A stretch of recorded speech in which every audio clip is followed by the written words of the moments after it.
Hello everyone, welcome to Rise and Sky Immigration. This is Vanshika Tilwani. I am a regulated Canadian immigration consultant और आज हम बात कर रहे हैं स्टडी परमिट की। ये वीडियो मैं हिंदी में बना रही हूँ ताकि जो भी पेरेंट्स देख रहे हैं वो अंडरस्टैंड कर सके कि एसडीएस स्ट्रीम क्या होती है। अगर उनका सन या डॉटर एसडीएस स्ट्रीम में अप्लाई कर रहे हैं तो उसकी क्या रिक्वायरमेंट है, किसमें अप्रूवल के चांसेस ज्यादा हैं और अभी वेटिंग पीरियड क्या चल रहा है। So let's discuss difference between SDS and non-SDS stream. SDS streams की क्या requirements होती हैं? In case candidate non-SDS stream में apply करता है तो कैसे apply कर सकता है? Plus अगर किसी student को rejection आता है तो उस केस में क्या किया जाए? स्क्रीन पे शो कर रही हूँ 14 डिफरेंट कंट्रीज। अगर कैंडिडेट उन कंट्रीज का रेजिडेंस है और करंटली वहां रह रहा है तो वो एसडीएस स्ट्रीम के लिए एलिजिबल है। इसमें इंडिया पाकिस्तान आता ही है और आप बाकी कंट्रीज के नेम देख सकते हैं। सो लेट्स डिस्कस और क्या रिक्वायरमेंट है एसडीएस स्ट्रीम की। एसडीएस में कैंडिडेट के पास आइल्स में ओवरऑल 6 बैंड होने चाहिए। ईच मॉड्यूल में उनके पास 6 बैंड और ओवरऑल 6 बैंड होने चाहिए। कैंडिडेट ने फुल 1 ईयर की फीस डिपॉजिट कर दी हो। जी हाँ, सही सुना, फर्स्ट ईयर की फीस या फर्स्ट सेमेस्टर की फीस नहीं, पूरे फुल ईयर की फीस डिपॉजिट करना जरूरी है अगर आप एसडीएस स्ट्रीम में लगा रहे हैं। कैंडिडेट के पास जीआईसी होना चाहिए जिसका फुल फॉर्म है गारंटेड इन्वेस्टमेंट सर्टिफिकेट और दैट इज ऑलमोस्ट कैनेडियन $10,000 जो बेसिकली कनाडा में किसी भी बैंक में स्टूडेंट अपने जमा करा देता है for their living expenses. Plus अगर कैंडिडेट ने क्यूबैक में एडमिशन लिया है तो CAQ की रिक्वायरमेंट होती है। The last but not least medical upfront. अगर इन सारी रिक्वायरमेंट्स कैंडिडेट मेट कर रहा है तो वो एसडीएस स्ट्रीम में अप्लाई कर सकता है। इन केस इसमें से कोई भी एक रिक्वायरमेंट मेट नहीं कर रहा है कैंडिडेट, फॉर एग्जाम्पल उसके आइल्स में 5.5 बैंड्स हैं या उसने अपफ्रंट मेडिकल्स नहीं दिखाए हैं या फिर उसने जीआईसी डिपॉजिट्स नहीं दिखाए हैं।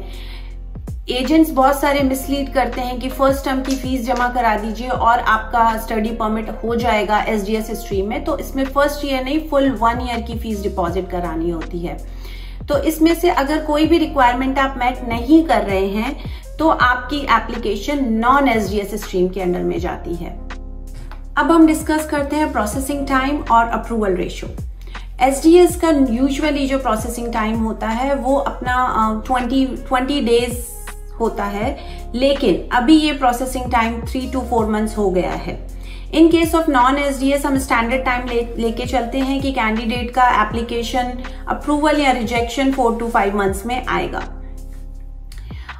स्क्रीन पे मैं आपको दिखा रही हूं कि एसडीएस में अभी प्रोसेसिंग टाइम क्या चल रहा है।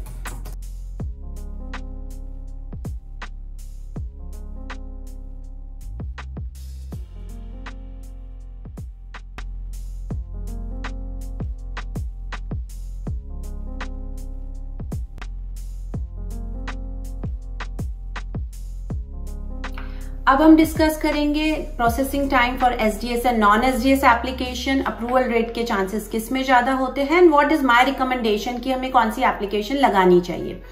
एसडीएस यूजुअली फास्टर प्रोसेस होता है, बट अभी की बात करें हम 2022 की तो एसडीएस के प्रोसेसिंग टाइम में भी ऑलमोस्ट 2 to 3 मंथ्स लग रहे हैं, same as non SDS. However, पहले ऐसा नहीं होता था, लेकिन अभी because of lots of backlog processing time slower हो गया है और कभी कभी हमें डेफरल पे भी जाना पड़ जाता है। इन केस ऑफ मैं अप्रूवल रेट की बात करूं तो एसडीएस के अप्रूवल के चांसेस ज्यादा होते हैं as compare to non SDS. SDS की एप्लीकेशन हमारी ओटावा में, सीपीसी ओटावा में प्रोसेस होती है। नॉन एसडीएस की हमारी लोकल वीजा ऑफिस में प्रोसेस होती है। इन केस ऑफ इंडिया जैसे हमारी दिल्ली में प्रोसेस होती है, राइट। तो इन टर्म्स ऑफ रिकमेंडेशन अगर मैं कहूं तो हमें हमेशा एसडीएस एप्लीकेशन के लिए जाना चाहिए क्योंकि उसमें अप्रूवल रेट और चांसेस ज्यादा होते हैं। इन केस हमारे पास रिजेक्शन आ जाता है तो हम क्या करें, सो लेट्स डिस्कस दैट।